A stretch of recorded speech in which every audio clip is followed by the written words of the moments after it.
कर्क लग्न की कुंडली हो और सप्तम भाव में सूर्य स्थित हो तो आपका विवाह परिवार के कारण ही लेट से होगा, कई बार टूटने के बाद होगा। और विवाह के बाद पारिवारिक दखल इतना ज्यादा होगा कि आपकी पत्नी दुखी हो जाएगी। ये समझिए कि पारिवारिक विवाद इतना ज्यादा बढ़ेगा कि पत्नी आप जो है आपकी हमेशा दुखी रहेगी। दूसरी बात क्या है, पत्नी की जो वाणी है वो ठीक नहीं रहेगा, उग्र वाणी की होगी, शासन करने की प्रवृत्ति रहेगी, रोक टोक वाली प्रवृत्ति रहेगी, हमेशा आपके धन पर नजर रखने वाली प्रवृत्ति रहेगी, आपके धन पर समझिए राज करने का प्रवृत्ति रहेगा। आप चाहे जैसा रहे नहीं रहे उससे उतना ज्यादा मतलब नहीं रहेगा, लेकिन वो हमेशा राज करने के लिए की कोशिश हमेशा करेगी। अगर और जिसके कारण से जो है वैवाहिक संबंध में काफी दिक्कत परेशानी चलते रहेगा और ऐसा होगा कि हमेशा मतभेद के कारण कभी कभी आप दोनों दूर रहेंगे। अगर कर्क लग्न की कुंडली है और सप्तम भाव में सूर्य के साथ अगर चंद्रमा है तो ये समझिए कि आप डिसीजन नहीं ले पाएंगे। एक आप हमेशा जो है पत्नी के कारण जो है एक तो दुखी भी रहेंगे, दूसरी बात आप कोई भी मैटर पर डिसीजन नहीं ले पाएंगे, जिसके कारण हमेशा आपकी पत्नी आप पर हावी रहेगा। आप कभी भावुक हो जाएंगे, कभी आप कड़ा रहेंगे, आपको ही समझ में नहीं रहे आएगा तो हम करें तो करें क्या, जिसके चलते पारिवारिक जीवन आपका बहुत ही दुखद व्यतीत होगा। आप हमेशा परेशान रहेंगे। दूसरी बात क्या है कि आपकी पत्नी हमेशा जो है आपके परिवार लेकर आपको ताना देगी, हमेशा उनकी वाणी में एक कड़ापन रहेगा और आप हमेशा एक लचीलापन या समझाने की तो कोशिश करेंगे, लेकिन एक सही ढंग से डील नहीं कर पाएंगे, जिससे वैवाहिक जीवन तकलीफदायक रहेगा और वैवाहिक जीवन में काफी ज्यादा दिक्कतें अड़चने आएंगी और कभी कभी ये जो है अड़चने बढ़ेगी और जिसके कारण से काफी तनाव में आप गुजारा करेंगे।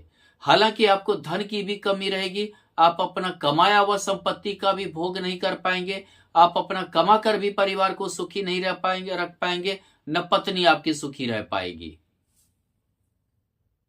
कर्क लग्न की कुंडली हो और सप्तम भाव में सूर्य के साथ अगर मंगल हो जाए तो कभी कभी आप परिवार के किसी नजदीकी से ही प्रेम विवाह कर लेंगे और प्रेम विवाह के बाद इतनी लड़ाई होगी, इतना झगड़ा होगा कि आप काफी ज्यादा दिक्कत में रहेंगे। या मांगलिक भी कुंडली बनाएगा, यानी कि हमेशा आपको ताना देगी कि आप उसकी सुख की पूर्ति नहीं कर रहे हैं, बहुत ही कर्कश वाणी होगा और ये समझिए हर काम में आपका दखल देगी। आप छोटे छोटे काम में वो उनका दखल रहेगा।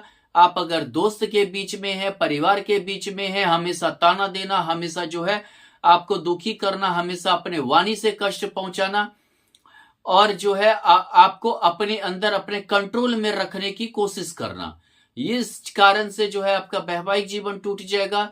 आपका जो है वैवाहिक जीवन में काफी अड़चने आएंगी। यहां देखिए तो यहां पर मंगल के कारण आप ये समझिए कि आप उनकी बातों से बाहर कोई ऐसा काम ना करें, उनकी जो है बगैर इजाजत के कोई ऐसा काम ना करें, इस टाइप की ऐसा जो है टेंडेंसी उनकी रहेगी, जिसके कारण से जो है वैवाहिक संबंध जीवन टूट जाएगा। आप काफी परेशान रहेंगे, आपकी कुछ नहीं चलेगा। ये समझिए कि घर परिवार और ये आपसे व्यवहार से परेशान रहेगा। आपके वैवाहिक जीवन से आपके परिवार वाले भी काफी दुखी रहेंगे और आपका इस प्रेम विवाह या नजदीकी किसी रिलेशन के यहाँ दबाव बस शादी के कारण बहुत ही आप दिक्कत में रहेंगे। कर्क लग्न की कुंडली हो और सप्तम भाव में सूर्य के साथ अगर बुध हो गया तो ये समझिए कि अब पत्नी आपसे ज्यादा अपने आप को होशियार समझेगी और आपके घर किसी और रिलेटिव के विषय में लड़ाई, परिवार के विषय में लड़ाई, आपके माँ बाप के कारण लड़ाई, मतलब समझिए पति पत्नी के बीच में हमेशा किसी और के कारण ही विवाद होता रहेगा। कभी कभी दोस्त के कारण लड़ाई, कोई दोस्त पैसा मांग लिया उसके कारण लड़ाई, मतलब आपके घर में हर बात को लेकर एक ऐसा कलह बना हुआ रहेगा जिसका कोई कारण किंतु परंतु पता नहीं चलेगा। हालांकि आप अपनी पत्नी को बहुत फोकस करेंगे, समझिए पत्नी से बहुत लगाव रहेगा, लेकिन पत्नी का व्यवहार ऐसा रहेगा कि आप हमेशा दुखी महसूस करेंगे और बाद में जो आप समझाने की भी कोशिश करेंगे तो बस किसी और बात लेकर वो बैठ जाएगी और आपका वैवाहिक जीवन बहुत ही नीरस हो जाएगा। ये समझिए हर चीज पर एक खोटे निकालना, एक समझिए कि वैचारिक मतभेद रखना, हर बात पर कुतर्क देना, इस तरह से आप दुखी रहेंगे। कर्क लग्न की कुंडली हो और सप्तम भाव में सूर्य के साथ अगर गुरु हो गया तो समझिए जिस दिन से विवाह होगा उस दिन से आपकी तरक्की रुक जाएगी। यानी कि यहां नीच का गुरु होने के कारण क्या है, आपकी तरक्की में भी रुक जाएगी, आप संघर्षमय हो जाएंगे, आपके काफी संघर्ष करना पड़ेगा, आपको हमेशा लगेगा कि हमारा भाग्य साथ नहीं दे रहा है। यानी कि हालांकि आपकी पत्नी समझदार होगी, समझने वाली होगी, हर स्थिति को परखने वाली होगी, लेकिन वैवाहिक जीवन संघर्षमय हो जाएगा, इतना ज्यादा संघर्षमय हो जाएगा कि आपके भौतिक सांसारिक सुख को लगेगा कि जैसे कोई नजर लग गया हो, हर चीज में बदलाव होने लगेगा, हर चीज में जो है दिक्कत आने लगेगी। हालांकि पत्नी का स्वभाव अच्छा रहेगा, हालांकि सामाजिक से रहेगी, सेवा करने वाली रहेगी और ये समझिए कि पूजा पाठ करने वाली भी रहेगी, लेकिन क्या है कि आपका वैवाहिक जीवन अच्छा नहीं चलेगा। ये समझिए कि आर्थिक तंगी से परेशान रहेंगे, आर्थिक हालात ठीक नहीं रहेगा और बहुत बार जो है जो काम में आप लगेंगे उस काम को लेकर हमेशा दिक्कत रहेगा। लेकिन ऐसे पति पत्नी के बीच में सामंजस्य बना हुआ रहेगा, लेकिन संघर्ष हमेशा आपको करना पड़ेगा। कर्क लग्न की कुंडली हो और सप्तम भाव में सूर्य के साथ अगर शुक्र हो गया, खासकर माता पिता को लेकर आपके घर में एक जंग छिड़ जाएगा। पति पत्नी के बीच ज्यादातर माता पिता के लेकर ही जंग छिड़ेगा, ऐसे आपकी सुखी जीवन व्यतीत होगा। ऐसे समझिए कि आपको भौतिक सुख की प्राप्ति होगी, धन की प्राप्ति होगी, आपका जो है भोग अच्छा रहेगा, भौतिक सांसारिक सुख का भोग अच्छा रहेगा, लेकिन माता पिता को लेकर एक परेशानी होगी, हमेशा सास बहू के एक बहुत बड़ा झंझट पैदा होगा। हालांकि पत्नी समझदार रहेगी, लेकिन थोड़ा सा माँ का भी आपका व्यवहार के कारण हो या पत्नी का कुछ व्यवहार के कारण हो, जिसके कारण हमेशा खटपट बना रहेगा। आपके पिता से भी आपका पत्नी का खटपट बना रहेगा और इस सास बहू का लड़ाई ऐसे समझिए कि जैसे एक सार्वजनिक हो जाता है, समाज जान जाता हो और आपकी हमेशा बेइज्जती फीलिंग करवाता हो, इस टाइप के योग को बनाएंगे और आप दुखी रहेंगे।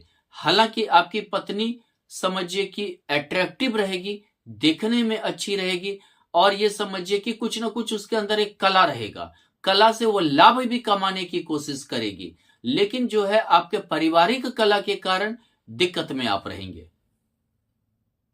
कर्क लग्न की कुंडली हो और सप्तम भाव में सूर्य के साथ शनि स्थित है तो ये समझिए कि आपका पत्नी जल्द विवाह ही नहीं होगा।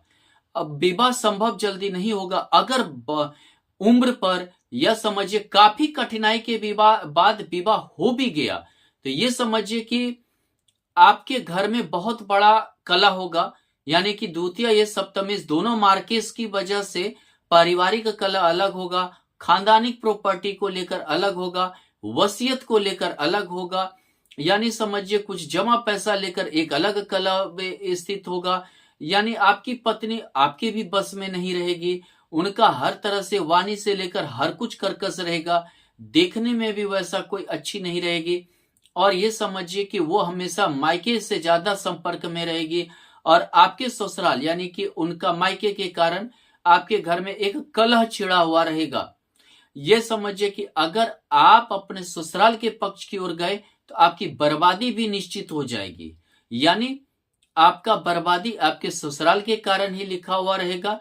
कभी कभी आपके पत्नी का कुछ गुप्त राज या गुप्त संबंध या समझिए कि किसी पिछले समय का कुछ कारण के कारण भी आपका वैवाहिक जीवन काफी तकलीफदायक होगा, काफी जो है मतलब समझिए कि दिक्कत में रहेंगे।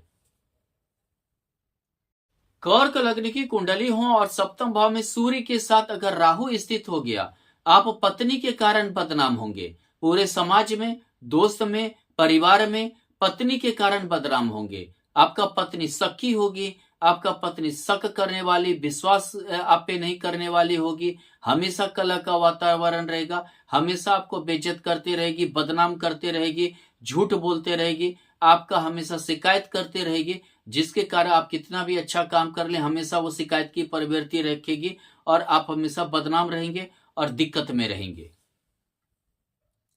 कर्क लग्न की कुंडली हो और सप्तम भाव में सूर्य के साथ अगर केतु हो गया तो समझिए आप बहुत ही ज्यादा परेशान रहेंगे। यानी कि आप पत्नी के व्यवहार से काफी परेशान रहेंगे। हालांकि आप पत्नी के पीछे लगे हुए रहेंगे, उसे सुधारने की कोशिश करेंगे, लेकिन व्यवहार कभी सुधरने वाला नहीं होगा। हमेशा जो है दूसरी चीजों में ज्यादा रुचि रखेगी, हमेशा मायके के पीछे ज्यादा रुचि रखेगी, हमेशा जो है दूसरे के प्रति ज्यादा मतलब दिमाग लगाएगी, आपके प्रति नहीं लगाएगी, जैसे कि आपकी पत्नी हो ही नहीं। इस टाइप के व्यवहार से आप हमेशा खिन्न रहेंगे और दुखी रहेंगे।